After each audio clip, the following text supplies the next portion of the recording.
قربانی کی وجوب، قربانی کے واجب ہونا، قربانی کے ضروری ہونے کی شرطیں 4 چیزیں ہیں۔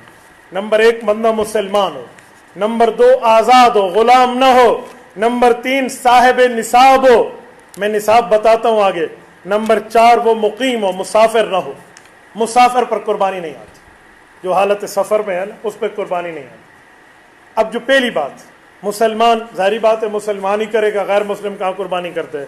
آزاد کا معنی، یہ جو پرانے زمانے میں کوئی کسی کا غلام ہوتا تھا، غلامی کی زندگی، کیونکہ لأن العبد لا یملک شیئا، غلام کی بھی کوئی مالیت ہوتی ہے، اسی لیے اس پر کوئی تو اصل کیا تھا، وہ آزاد ہو۔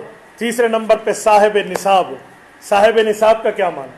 حضور پاک علیہ الصلوۃ والسلام کے دور میں توجہ رکھنا، جس کے پاس 200 درہم ہوتے یا 20 دینار ہوتے اس پر قربانی آ جاتی تھی۔ دینار اس زمانے میں چاندی کے ہوتے تھے، یہ کویتی دینار کاغذ کی طرح نہیں ہوتے تھے، اور درہم یہ دبئی کے کاغذ والے نہیں ہوتے تھے، بلکہ درہم چاندی کے ہوتے تھے، دینار سونے کے ہوتے تھے ساری۔ تو جس کے پاس 20 دینار ہوتے یا جس کے پاس 200 درہم ہوتے، قربانی آ جاتی۔ اب ہم نے ان کو تولا ہے، 20 دینار کو تولیں تو 7.5 تولے سونا بنتا ہے، اور 200 درہم کو تولیں تو 52.5 تولہ چاندی بنتی ہے۔ یہ جو لوگ کہتے ہیں نا آپ مولویوں نے 7.5 اور 52.5 تولے کہاں سے لیے ہیں، حدیث میں تو 7.5 52 کا لفظ نہیں ہے۔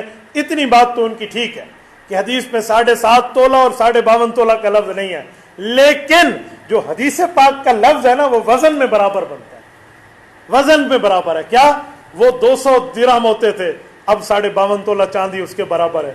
وہاں 200 دینار ہوتے تھے، 7.5 تولہ سونا۔ کسی کے پاس صرف سونا ہے، کوئی چاندی کوئی مال نہیں ہے، تو جب تک سونا 7.5 تولہ نہیں ہوگا قربانی نہیں آئے گی۔ صرف چاندی ہے، کوئی مال کوئی سونا کوئی اور کچھ نہیں ہے، جب تک 52.5 تولہ چاندی نہیں ہوگی قربانی نہیں آئے گی۔ لیکن تیسری صورت جو ہر گھر میں ہے وہ کیا ہے، سونا اور چاندی ملا کر ہے، تھوڑا سونا ہے تھوڑا چاندی ہے، نہ وہ 7.5 ہے نہ وہ 52.5 ہے، تو جب 2 مل جائیں گے پھر کس کا اعتبار کریں گے؟ پھر ہم جب 2 نصاب مل جائیں گے ہم چاندی کا اعتبار کریں گے۔ اگر سونا چاندی ملا کر 52.5 تولے چاندی کی قیمت کے برابر، جو آج کے دور کا 80,000 سم تھنگ ہے، اس تک پہنچ گیا، اس پر قربانی واجب ہو گئی اگر دونوں ملا کر۔ اور اگر سونا چاندی نہیں ہے، مال ہے، تو مال کو دیکھا جائے گا کتنا مال ہے اور کتنا اس پہ قرض ہے۔ مثلاً ایک آدمی کے پاس 1,00,000 روپے ہے اور اس پر قرض 50,000 ہے، تو پیچھے بچا 50، 80,000 چاندی کا نصاب نہیں بنتا، اب اس پہ قربانی نہیں ہے۔ لیکن ایک آدمی ہے 1,00,000 روپے کا مالک ہے اور اس پر قرضہ ہے 10,000، پیچھے اس کا بچتا ہے 90,000، اس پر قربانی آ گئی ہے۔ اسی طرح کوئی بندہ ہے جس بندے کے پاس 10,00,000 روپے ہیں اور اس کے اوپر 9,00,000 قرض ہے، 1,00,000 پھر بھی بچتا ہے نا، تو قربانی پھر بھی آ گئی۔ ہم یہ دیکھیں گے قرض کو منہا کر کے نکال کے، اس کے بعد اس کے پاس مالیت کتنی بچتی ہے۔ دوسرا اور تیسرا پوائنٹ اسی مسئلے کا، آپ کی کمیٹی نکلنی ہے۔ کمیٹی کی 2 حیثیتیں ہوتی ہیں، ایک ہے کمیٹی آپ لے چکے ہیں پھر قسطیں دے رہے ہیں، یہ نہیں، وہ تو آپ پہ قرضہ ہے۔ ایک ہے کمیٹی آپ کی نکلنی ہے، تو دیکھیں گے کتنے پیسے آپ ابھی تک جمع کرا چکے۔ 10,000 آپ ہر مہینے دیتے ہیں، 1,20,000 کی کمیٹی ہے اور آپ 70,000 دے چکے ہو، 7 قسطیں، اور آپ کے پاس بھی 50,000 ہے، 70 اور 50 مل کے 1,00,000 سے اوپر گئے، قربانی آ گئی آپ پر۔ اسی طرح آپ کے پاس کچھ بھی نہیں ہے، لیکن کسی آدمی نے آپ کا قرضہ دینا ہے، قرض میں دیکھیں گے کتنا دینا ہے، مثلا 1,00,000 قرضہ دینا ہے اس نے، ابھی اس کے پاس ٹیڈی بھی نہیں ہے، لیکن اس کا 1,00,000 اس نے قرضہ دینا ہے، اس پر قربانی واجب ہے۔ یہ کسی سے قرض پکڑے یا کچھ بھی کرے قربانی کرے گا۔ اچھا، قرض کی بھی 2 قسمیں، ایک ہے دینا ہے، ایک ہے دیتا ہوں، وہ کہتے ہیں نن بشی سبا بشی، نا آج دوں گا اور کل دوں گا، اور نہ دے کھا جائے۔ تو قرض کی 2 قسمیں، ایک ہے ملنے کی امید ہے تو پھر آپ کے اوپر لازم ہے قربانی، ایک ہے وہ آپ کا پیسہ کھا گیا ہے، وہ نہیں دیتا، وہ قابو ہو گیا ہے، اسے کہتے ہیں مال زمار، اس پر کوئی قربانی نہیں ہے، چاہے کروڑ روپیہ بھی کوئی آپ کا کھا گیا ہے۔